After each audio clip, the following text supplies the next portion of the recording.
Welcome to Practice Disrupted, a podcast where we find ways to create new solutions to current challenges while elevating the value of architects. I'm your host, Evelyn Lee, an architect who spans tech as an angel investor, startup advisor, and founder of Practice of Architecture. Whether you're a seasoned architect or just starting in the field, this podcast is your gateway to think differently about the role architects play within our global community.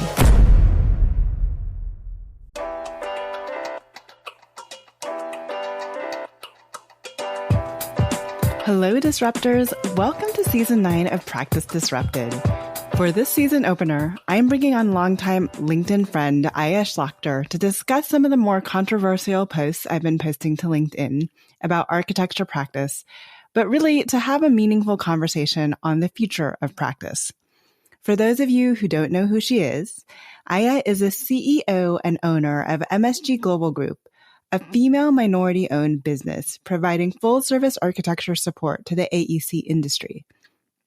She has impressively expanded the company from a solo operation to a thriving firm with 50-plus employees, serving hundreds of clients, including publicly traded and Fortune 500 companies. Podcasting has been a transformative force in Aya's life and business. As the host of the Architect My Business podcast, she offers valuable insights for small businesses in the architecture industry to succeed. Aya is a keynote speaker addressing topics such as business growth, marketing, personal brand, and operations within the architecture sector. And that's also one of the reasons we get along so well. Aya earned a master's degree in architecture and urban design from Columbia University and a bachelor's degree in architecture from the New Jersey Institute of Technology. Aya is a wife and mother of two. Beyond work, she's into traveling, open water swimming, finding the best matcha cafes, and spending time outdoors. Hi, Aya. Welcome to the show. Thank you so much for joining me to open up season 9. Hi, Evelyn. Thanks so much for inviting me to your show, and I'm thrilled to be here and launch season 9 with you. I think we've been talking back and forth about finding more ways to connect with each other and to work with each other. So I'm just so glad that we were able to make this work, especially with you in the Philippines. Yeah, it's part of my life. I travel so much. But first of all, I wanted to congratulate you on season 9, and you have 160 episodes.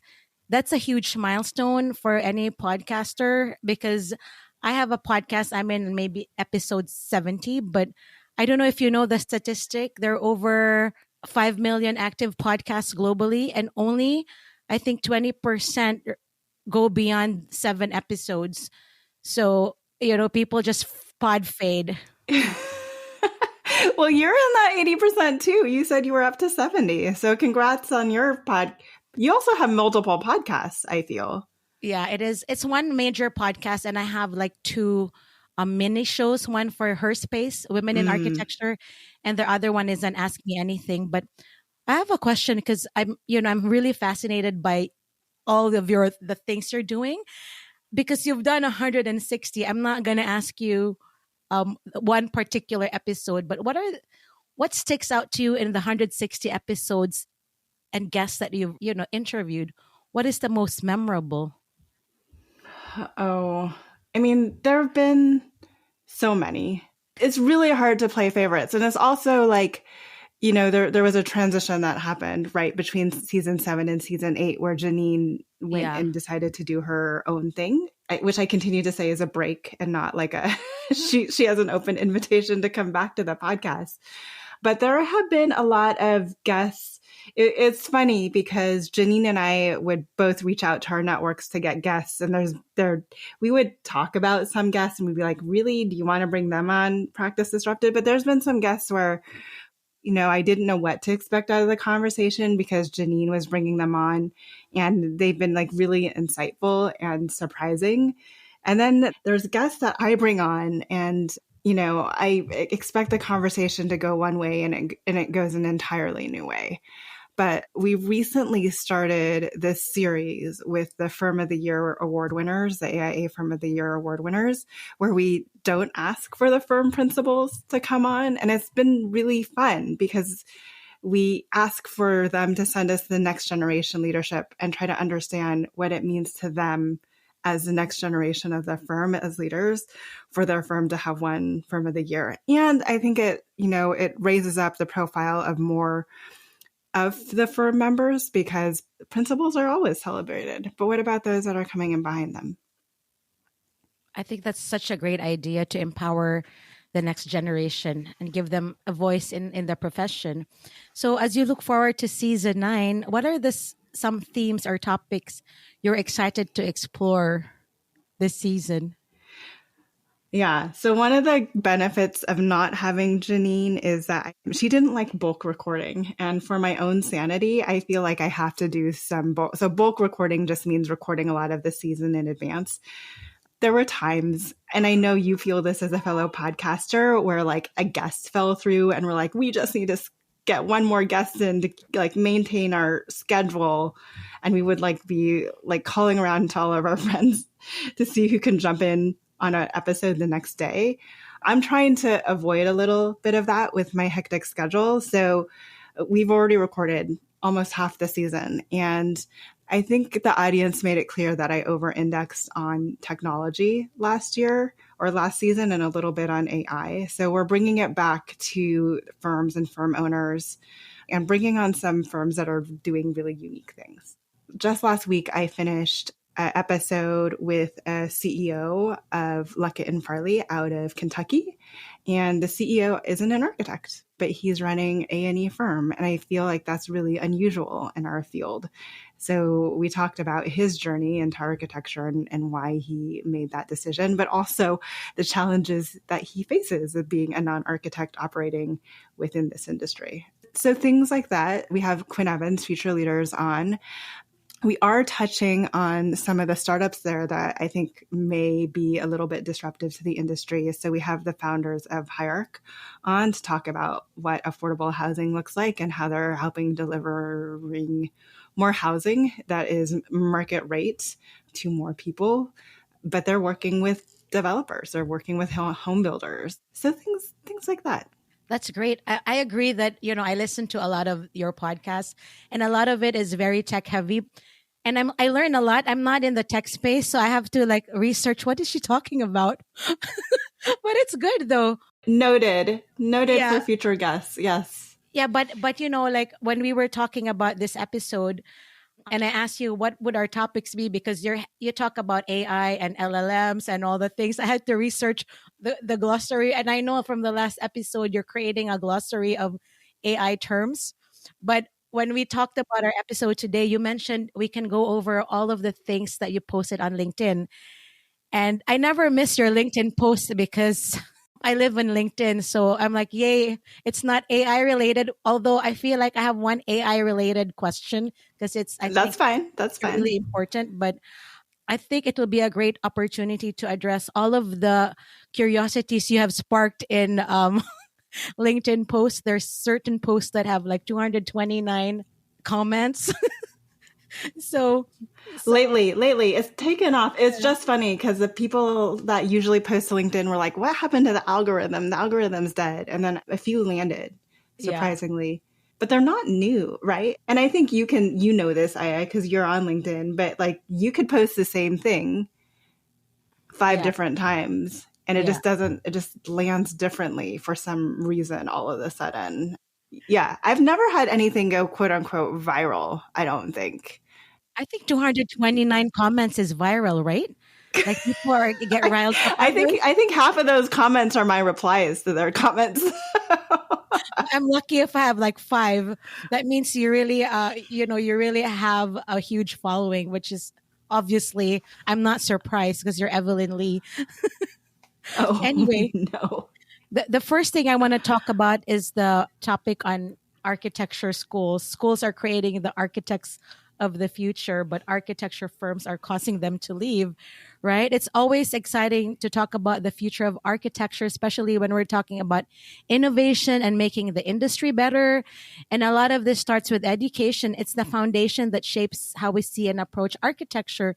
So architecture schools are creating like the architects of the future, but I want to give you a little bit of background about my architecture school experience. I went to NJIT. It's a state school in New Jersey, extremely technical. And I was like, oh God, this is so boring and so technical because I was doing wall sections and all that, right? I wanted to design cool things, but then there was a balance because NJIT is highly technical. And then I went to Columbia University for my master's. And that was a whole different contrast. I'm like, what are these people talking about? So So why did you choose Columbia? because I did architecture and urban design. They had a great urban design Okay. program. So my goal after grad school was to come back to the Philippines and work on urban housing. Hmm. And but I got married, so to an American. So, but that was the thing, right? In NJIT, it's hard. I mean, obviously, we do. It depends on the professor, but NJIT is very technical. I learned a lot of technical stuff, but Columbia is the extreme, right?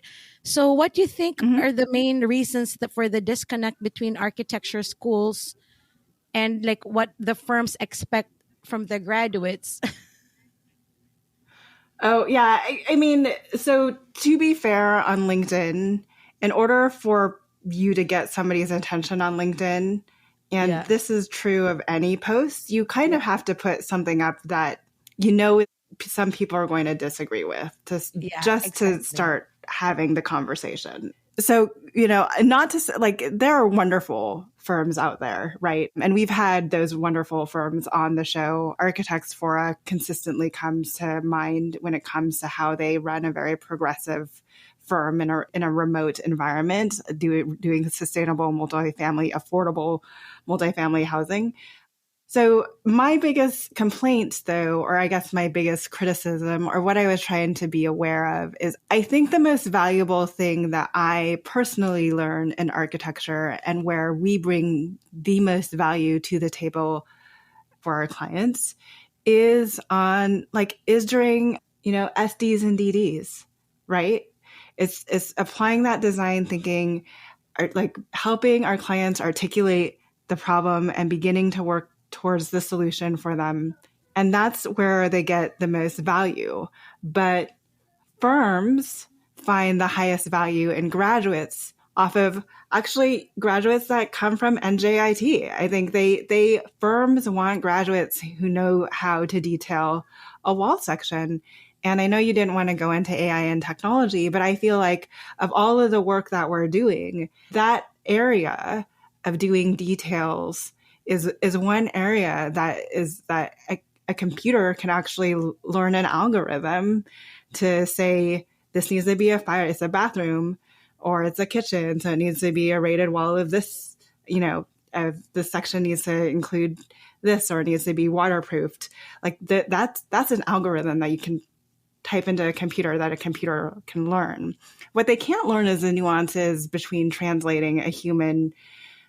identifying a human problem and translating that into a working program and floor plan and how that looks aesthetically and contextually within the neighborhood. That's a much harder algorithm to develop. So I think that the schools are doing what we need to do to train the architects of the future. I think that firms and the business models they are stuck in are reverse incentivized to spend a long time on construction documentation, even though that's not necessarily where the client gets the most value. And because of that, I mean, that's kind of the impetus of the post. So my goal with the practice of architecture, and this is to really bring firms along more in this way of thinking and where we get where we deliver the most value, and then how do we find business models that support us delivering on that. So that was the crux of the whole post. It went every which direction, right? I think there's somebody on there talking about titling. There's somebody on there talking about like remote work out of nowhere. Like it went every which direction. But like that was the crux. Yes, that was the crux of the post.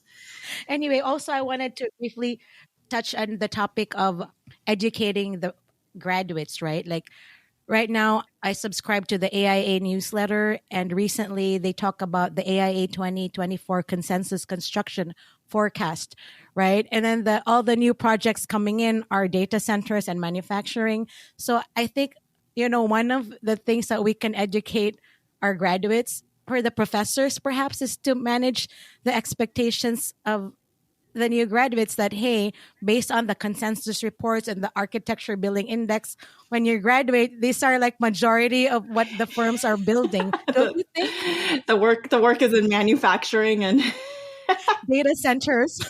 I know, but I also think that if we think bigger and we are able to have conversations beyond buildings, then our work will expand, right? Like you and I have talked about this, and I think about how architects get pulled too late, like brought in too late, right? And Yeah. before the decision process is made. So it's like, how do we get ahead of the decision-making process? So when the ABI is down, our clients are talking to us about doing things outside of buildings, but it could be related to their real estate projects. But we're still in the conversation and we still have a relationship with them where we're actually bringing in money that goes beyond just delivering the building. And then there's more excitement for people coming out of schools beyond manufacturing and data centers. We'll point to the ABI. I mean, we'll point to the ABI buildings index in the show notes. But yeah, I mean, that was just like, man, like the only thing on the upswing is manufacturing and data centers. Yeah. And I was talking to Joanne Liu about it because she works in, what is that firm? It's an AI firm. TestFit. TestFit. She's, they do a lot of the manufacturing plants and site plants. I'm like, wow. Anyway, that's where the future is, in manufacturing, warehousing, data centers. So, I mean, schools should really share all this information or encourage. I mean, you know what? People are smart. They can be resourceful and read like all the things if they're really interested in, right? So yeah, that was interesting to see because I'm in out architecture support, so I need to know where the new markets, because residential is kind of down right now, right, because of high interest rates. So I need to be in touch with all over, like what's going on, not only in the US but globally. Evelyn, I don't know if you know this, but I travel quite a bit. I was just in Australia for the institute last year because I also really want to know what's going on. And maybe one day you can come when after all the things next year. I don't know what I mean. I can come to Ohio. Like, let me know when you're back in Ohio. Yeah. Oh, there's a huge conference and marketing AI conference. It's one of the biggest. I'll share that later after this conversation, but it's in September, I think. So yeah, I really enjoyed that topic about schools because when I moved to the US and went to NJIT, I was really kind of disappointed that I was doing wall sections.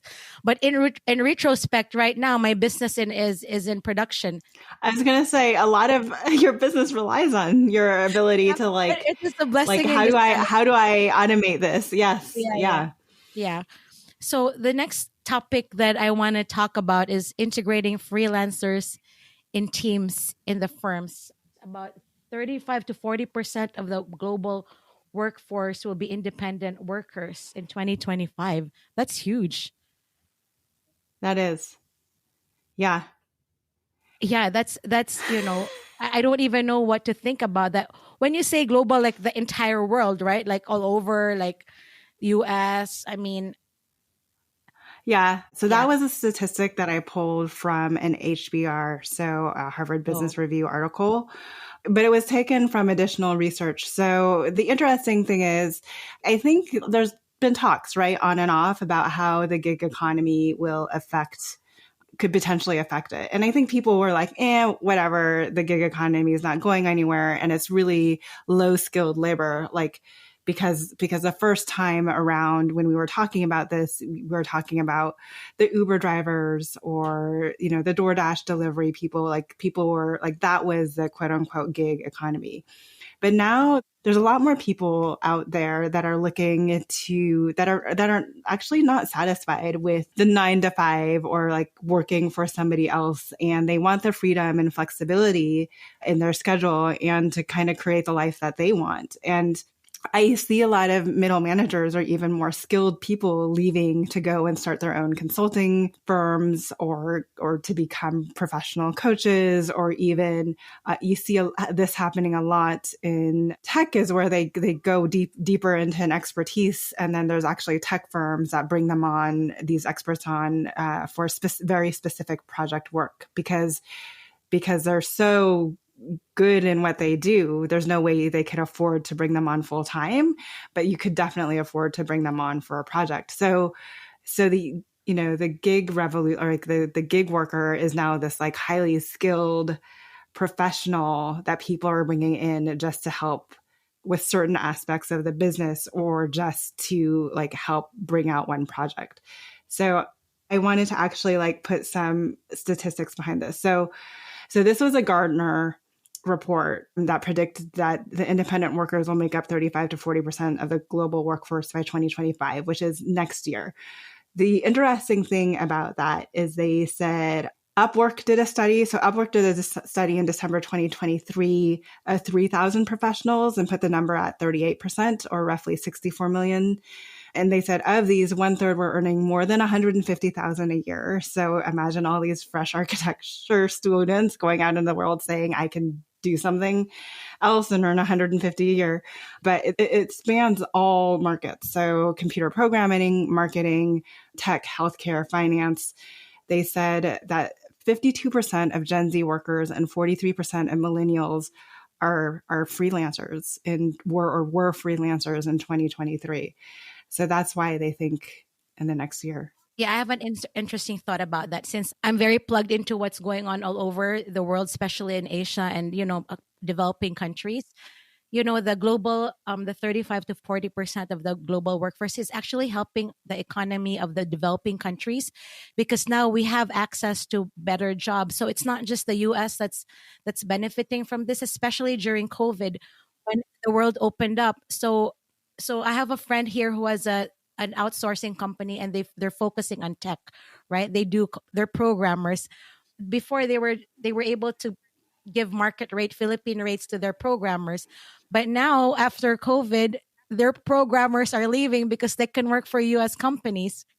And in the Philippines and in Asia, when I was living here like 20, 30 years ago, people couldn't travel, couldn't go abroad. Now, like the rise of the middle class in a global economy is good. People, like my executive assistant was just in Hong Kong for the holidays.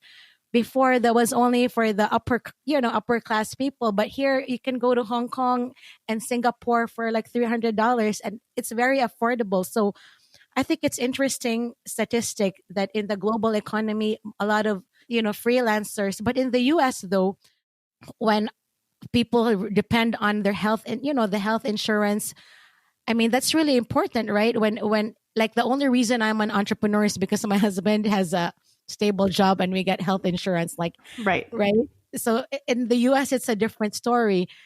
So I'm curious to see the statistic in the US, because that would be interesting how many people really are freelancing and how they get their health insurance. So that's also a part of startups. So the interesting thing is health tech and fintech working together, but also advances in healthcare. And what they're doing is there's solutions. There's typical solutions where there's companies out there and there's simultaneously enough demand because of the freelancers out there, where they're able to get the bulk group discounts because they provide healthcare services to a handful or several hundred freelancers at any given time. So, I mean, I think so those things that weren't typically available to freelancers or came in at a premium because they were buying off healthcare just for themselves, with technology and the ability to build in these systems has brought that cost down. And now it's similar to, honestly, I never worked at an architecture firm that covered healthcare 100%, but so similar to what you might pay into a healthcare package just by taking out of your weekly salary, working a full-time job is now, it's like you can get similar rates as freelancers. That's great. Evelyn, do you mind dropping them in the show notes? Because I have a lot of friends who are freelancers and they really have a hard time finding healthcare. So that's such a great resource for people who are freelancing and they need healthcare.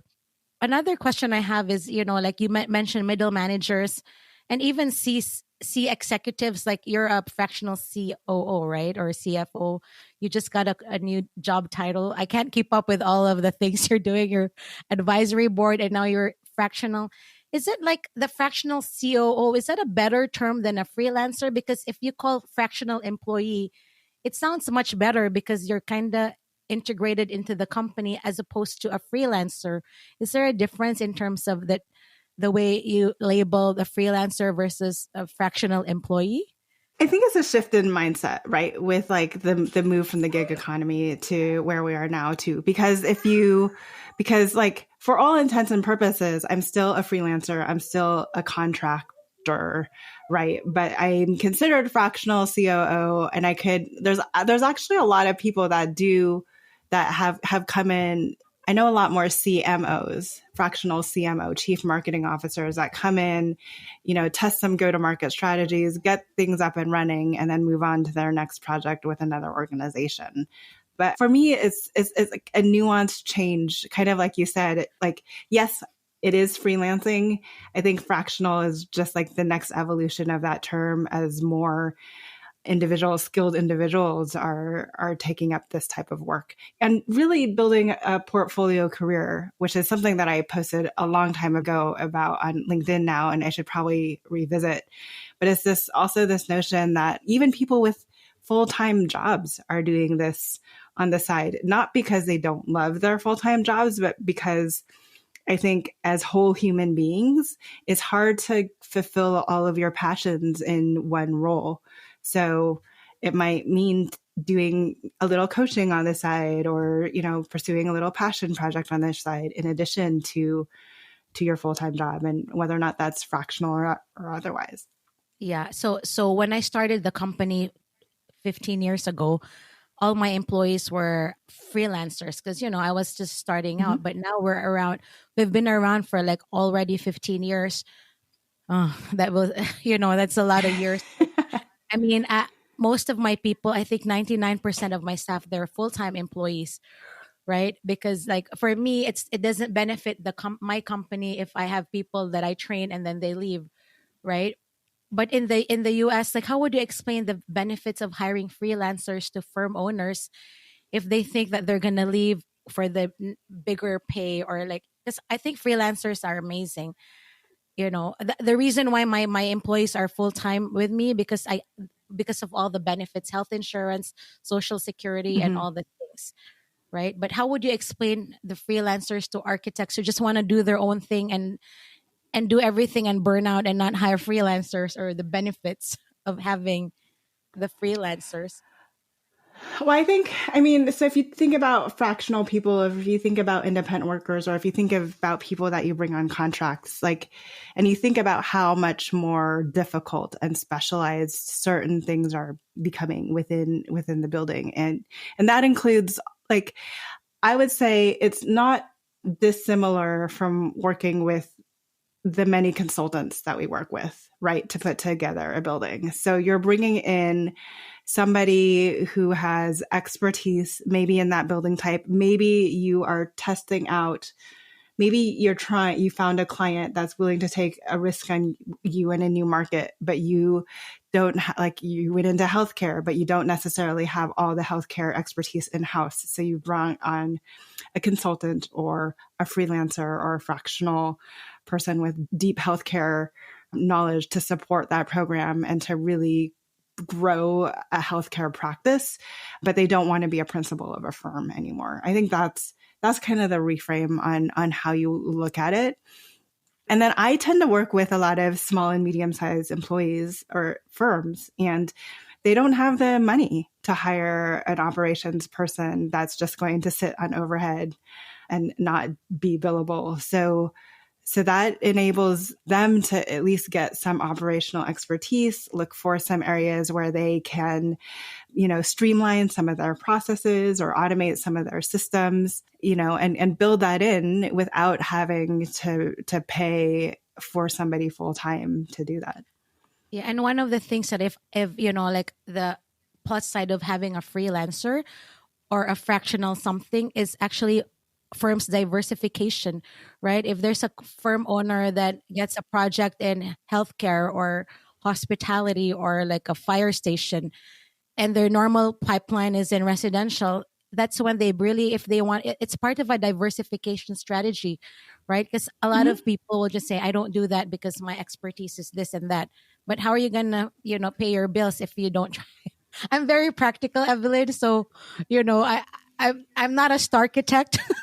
I take any Right. project that come in because I have a family to support, and I love helping architects. But yeah, it's a diversification strategy for to tap into other people's expertise if they don't have that in their firm. Yeah. And it's lower risk in many ways because of that, right? Because if you pursue, you can bring on that person and you can set up the contract to say like, can you help me go after this contract? We'll pay you X. If we win the contract, we'll pay you this percentage of the contract. But you can take it in stages. And like that's the biggest, you don't have to commit to anyone full time. And I think that's the biggest relief that firm owners can receive from freelancers. There's also the ability, I talk to people who are like, oh, I really want to work with that person, but we don't have enough work to support the type of work that they would be interested in. And it gives you the ability to work with that person without having an entire portfolio to support them. That's true. My next topic is one of my favorites. It's all about business and the business of Oh. architecture. so so let's dive into the post about architects and the gap in business knowledge. I'll be referencing two posts here, right? You highlighted two big issues in the architecture industry. First, architects are great at solving design and technical problems, but often struggle with business related issues in their firm. Second, you point out that architects are aware of their weaknesses in business management. Despite this awareness, there's still a gap in addressing issues effectively. So, architects need to thrive. They need to develop stronger business strategies and management practices. And I know because I had to go through this as well. It's my topic. I always say architects were taught how to master their craft, but not taught how to run or grow a business. Entrepreneurship can be learned with the right mindset and mentors, right? But I personally believe in experiential learning. The reason why I hired all these people Mm. is because I burnt out and I was almost broke. I mean, and I knew I was not, I mean, this was years ago, right? And architects we like to take control of everything, drafting, finance, everything. But yeah, for me, it was because of unfortunate events in my career that prompted me to hire the right consultants. I always say a smart person learns from his mistakes, but a genius learns from the mistakes of others. So, what strategies do you suggest architects should use to develop an entrepreneurial mindset without having to go through the things that I went through? Well, I mean, it's so funny because it's like inexpensive things. It's like pick up a business book. It's seek professional development in business outside of the firm. What really grinds me is that we point to that 1 hour of professional practice that we got going through the accredited program, and they blame the fact that we only got 1 hour, and that's why we're so horrible at business. But then I'm like, well, when's the last time that you talked like to somebody outside of practice about business? When is the last time have you ever tried hiring a business coach?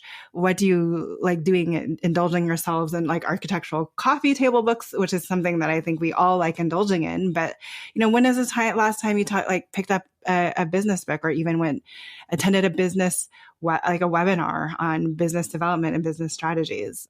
I think it's, if you look at the professional development, and I've even been critical of AIA CEUs and all the programs that are available in Lunch and Learns, right?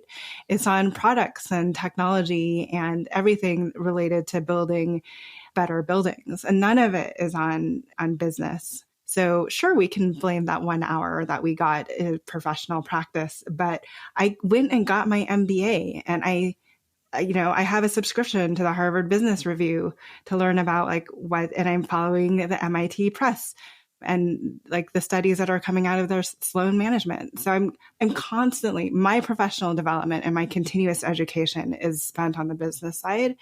And we just don't dedicate enough of our professional development to that side of things. And I think that's ultimately why our practices suffer. So, one of the people, I'm a big proponent of hiring consultants, right? And so people ask me who's the first consultant that I hired. The first one obviously was business development, because I was so shy. Like years ago, I didn't even talk to people, and so I needed a business I development can't imagine that. I know. He's my COO now, Mike George. I asked him to help, because before, my clients came in organically, like, like any architecture firm. I was big on retail, so I needed only 2 retail clients. I did 4,000 shops for Michael Kors and Coach. Like, I thought that was a gold mine until Amazon came and killed my, not killed my business, but retail kind of died, right? So the first person that I hired was business development, and he probably made more hourly than me, but you know what? You need to invest in people that are smarter than you to make money. Like, hiring consultants is an investment, right? And the second consultant that I hired, you'd appreciate this, Evelyn, is an angel investor and a technologist. I hired him every quarter to tell me what's going on in tech, and where all the Mhm. markets are, what companies are gaining traction, all the investing, everything investing related, Right. and what companies are falling apart. Even if it's like, electric vehicles or Nvidia and all that, he tells me that this is the growth areas. But that's every quarter, because we need to know what's going on geopolitically and also in technology. And people are like, what? You hire an angel investor? He's a friend, but I don't want to just pick his brain. So we have sessions once every quarter. That's a fractional specialist that you've essentially brought on. So, I mean, it's funny because you're like, yeah, I hired him, but you didn't hire him full time and you didn't bring him on as an Yeah. employee, because I imagine, one, he doesn't want to be an employee, but two, like, I can't afford. I don't know anyone that could afford him, right? But again, that's kind of the use of fractional expertise. Yeah. And so another example that I wanted to share is, he told me that he suggested I write an article about parking lots and electric vehicles. And I'm like, Mm. what? That was 3 years ago. He's like, why should I write about parking lots and electric vehicles? He's like, just write about it. It shows your thought leadership. So I did a research, and I did an article on how electric vehicles are going to change the design of the future parking lot design, like experience design when it comes to like waiting while they're charging their cars. I wrote about this 3 years ago, and guess what? 3 years later, somebody from California called me and asked me to design all their parking lots for all the schools, because in San California, I think they're supposed to do all solar parking lots in some district there. And now that has become like one of our bread and butter. It's like parking lot design. So, this was 3 years ago. And now, fast Yeah. forward to 2023, 24, we've done over maybe 50 to 60 parking lot structures, right? So things like that, Yeah. it's surprising. What do I know about parking lots and electric vehicles? But I research. So yeah, like, be open, right? Like, I mean, if you can't afford consultants, talk to your friends or whoever can help you enrich your knowledge in what's going on around the world, right? And I like what you said with Janine last episode, when you said you always want to learning by analogy through other businesses and industries. Is there a particular industry that you get all of, most of your inspiration and learning from? I mean, I think there's an opportunity to I mean, there's always an opportunity to learn. Like, so I love operations, right? And I love well-run systems. And you can take learnings from all different markets. So F&B, so food and beverage, for instance. I shop at this one grocery store, Good Eggs, and I was really frustrated with them because they said something in my cart had sold out, but it didn't tell me what in my cart. And I literally had to remove every single thing from my cart only to find it was an item that I didn't know was in a meal that I ordered for them that sold out. But it's those type of things. It's like, how do you build a better experience there? And people are like, how does that translate to architecture? But I think it's like, if you get questions from a client over and over again that you are just sick and tired of answering on every single project because you do the same project type, you can do a frequently asked questions chatbot that can like look up the project and say, rather than having a client like call you and ask you how many more months for permit, like The chat box can reference the website or look at the project address, even look up any, permit number, pull it from the permit website and say, this is where they are in process, and give the client just as much information as you would have had to gone and probably look up that information yourself. Anyways, how do you remove the time consuming things off your plate, but also how do you create a better customer experience? So I'm always thinking about the client and the customer experience, and by extension, the employee experience and what it's like to be an employee somewhere. And that I'm architects walk into a space and we always say we look up, right? I look back at the experience I had either eating at a restaurant or checking out or finding parking. And I say, how could we have designed this a little bit differently to make it go smoother? I love it. I'm the same way. Growing up, my mom was in the bakery business and the jewelry business. And so, like you, I learned from analogy and different industries. And yeah, I started using a Gantt chart, and I knew what time and motion study was. I knew what inventory was, and all the terms, and canvassing and all the things. So, I mean, I had an advantage, right, as a daughter of an entrepreneur. But like what you said, Evelyn, people should, look at your example in the grocery store. Like, how do you make the customer experience the top notch? And I think with AI, that AI right now is automating a lot of things and helping us. The human touch is really like the most important thing. And I'm excited about this next topic, which is AI, because I know you're like one of the leaders in Women in AI. You're an advisory board, right, Evelyn, in Women in AI? Right. To be honest, when I went to the AIA, one of the talks I attended was AI in architecture, because as an architect, I mean, as somebody supporting the architecture profession, I worry about the value of the architect and the future of what I do as, part of the design development, the construction document process. So talk about AI and where you see, how to address the common fears of architects in AI. The interesting thing with AI is there's always these conversations about how many jobs are going to be replaced by AI. I think we also have to equally talk about how many jobs will be created by AI. So there's that kind of duality with any new technology or any new advancements, right? That we forget, like, this also opens a lot more opportunities that we probably can't even imagine right now.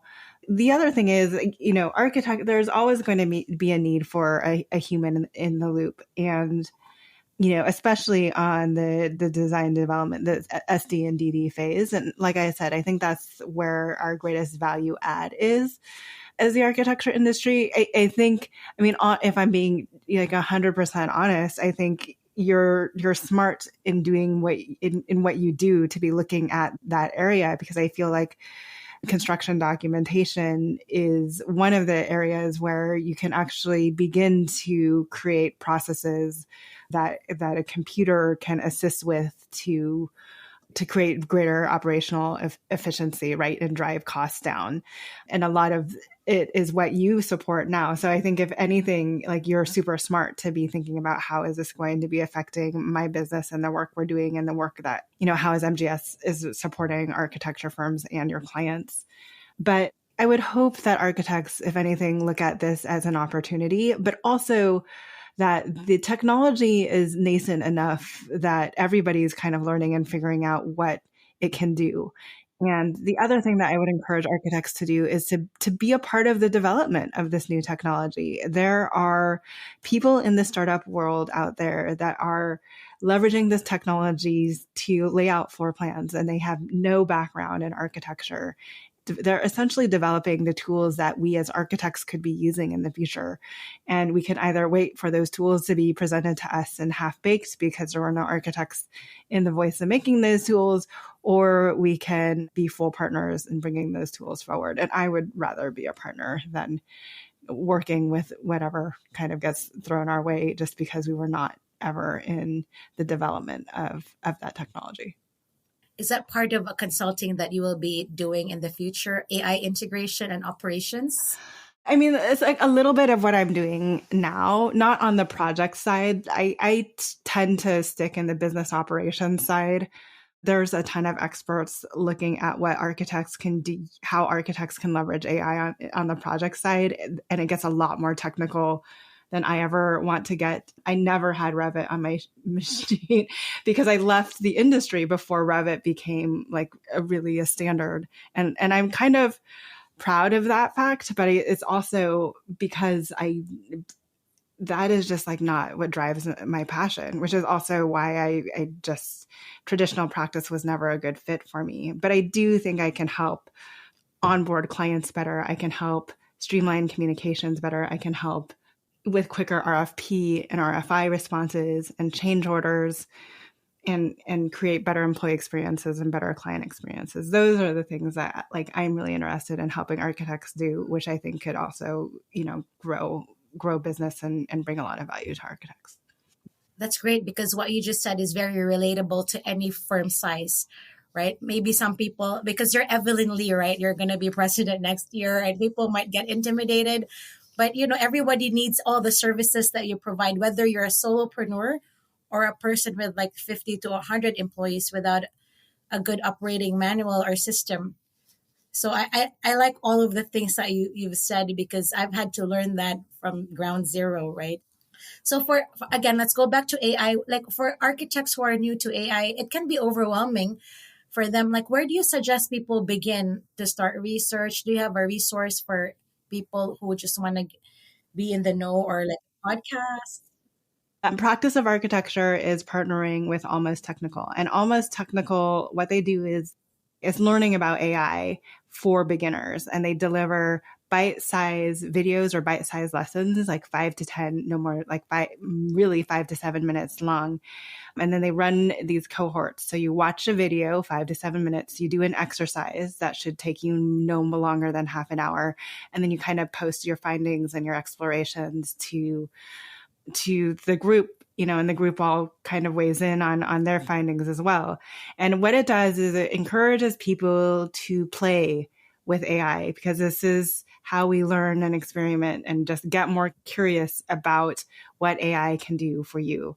So right now I'm actively in the process of gathering like all of the various different things on the business operations side that architects would like us to demo or create exercises around so they can begin to play with the technology and really just begin to think about how can I start integrating this into like something that I do every day and take the harder stuff off of our plate, right? Like what if you could upload all of your meeting minutes from a project along with, I don't know, a client interview, a transcript from a client interview, and create a case study, a marketing case study for the firm. And then you take that, you're a solopreneur, so you don't have the ability to get all of the legs you can out of that case study, but you can run it through AI and get like, I don't know, a month's worth of social media posts out of it.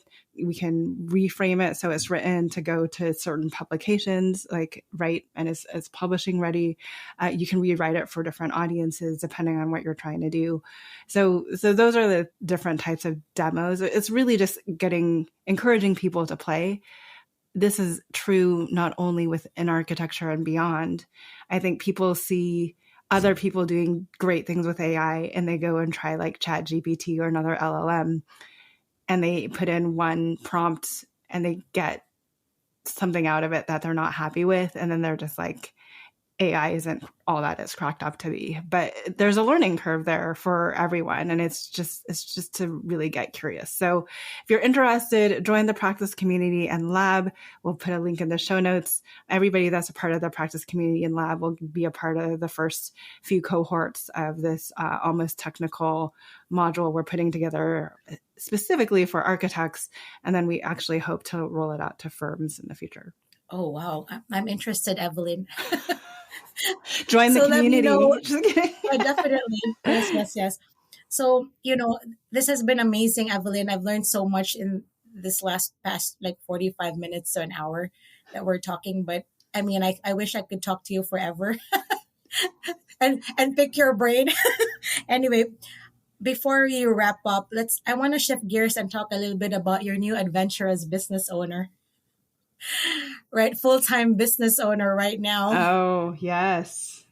It's exciting. I'm sure people in the PD community and your POA want to hear about what is the most exciting thing about, finally taking the big leap.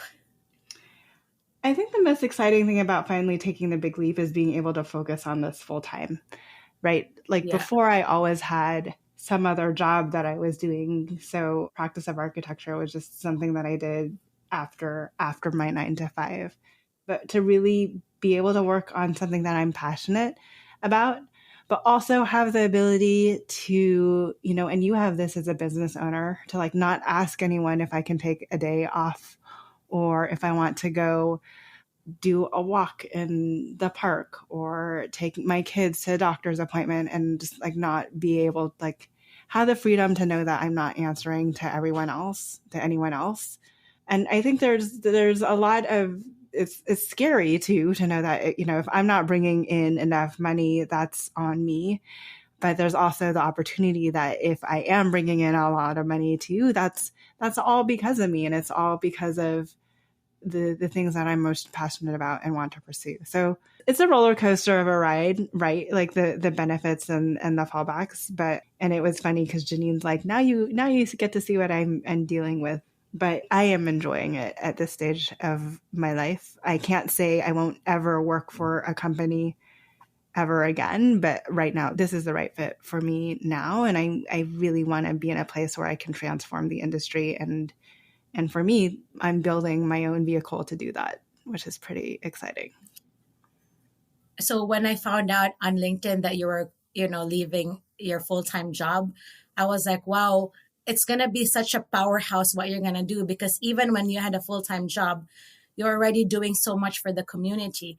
So it's very exciting for us, entrepreneurs, architects, emerging architects, professionals to have such a great resource within the practice of architecture, the podcast, and all the content that you're creating on LinkedIn. And like I said, I tried to, read all of the posts. I tried to comment, but then, I get pulled into different things. As, like now that you have your own business, what is your biggest ask for your business? Like in terms of the top 3 things you want from the community, or whether it's support or opportunities for collaboration, or maybe to be more specific, who's your ideal client that you want right now? Right? Like I already have an ideal client, but who is it that your dream client? But there's so many irons in the fires and different things I'm working on. I'm really trying to make different aspects of the business accessible to everyone, which means there is not necessarily one ideal client, but practice disrupted, practice of architecture, the practice community and lab, and practice advisory services are really all geared towards industry professionals within the industry that want to change how we practice architecture and reconsider what it means to practice architecture, both within the built environment and beyond. And I want to build a community of individuals that are finding new ways to make money as architects, but also teaching those new ways to others so others can make money doing what they're doing in different regions or different markets. And I want a community and to create a culture of us helping one another move everything forward that is so distant and opposite of what our architecture culture has become known for. And like a goal for myself would be able to step away from a business for a month, for 2 months, and know that it's going to continue to carry on and be successful even while I step away. And I mean like be able to completely step away, right? Like go off the grid and know that it's going to be able to continue. I would love to be able to tell any full-time staff that we hire, you're going to get a week off every quarter minimum, because everybody needs that mental health break to relax and refresh and bring new ideas forward. But really build the type of company that I would love to work at, that I would have loved to have worked at as a young architect, and move the industry forward. I think that's like, I don't know, that's very like a big ambitions. like I just want to do good in the industry. I love architects. I love everything that they're trying to do in the community, and that's why I've stayed connected to the industry. So anything I can do to help them do more of the work that they love in meaningful ways. As a Practice Disrupted founder, right? Has there any like cool things that have happened because you've started this whole podcast? Like any disruptions that has happened since episode 1?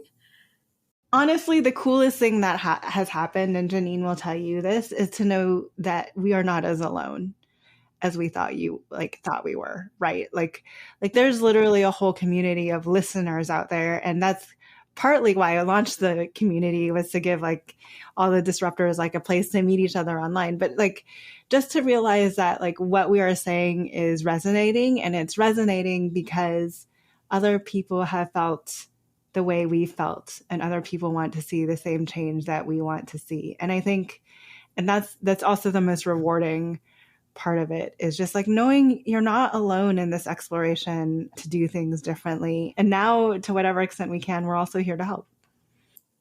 That's great. So last question, what are you the most excited about, not work related, personally, in the next 6 months? So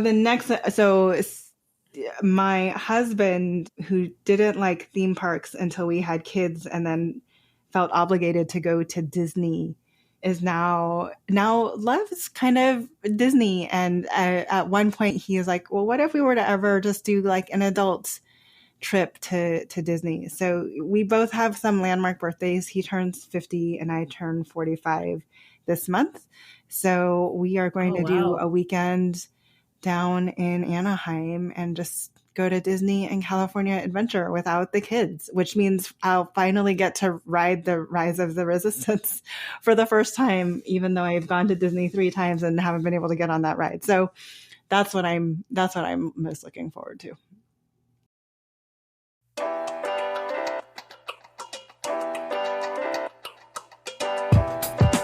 Hi, Disruptors. Thank you for joining us today on an episode of Practice Disrupted.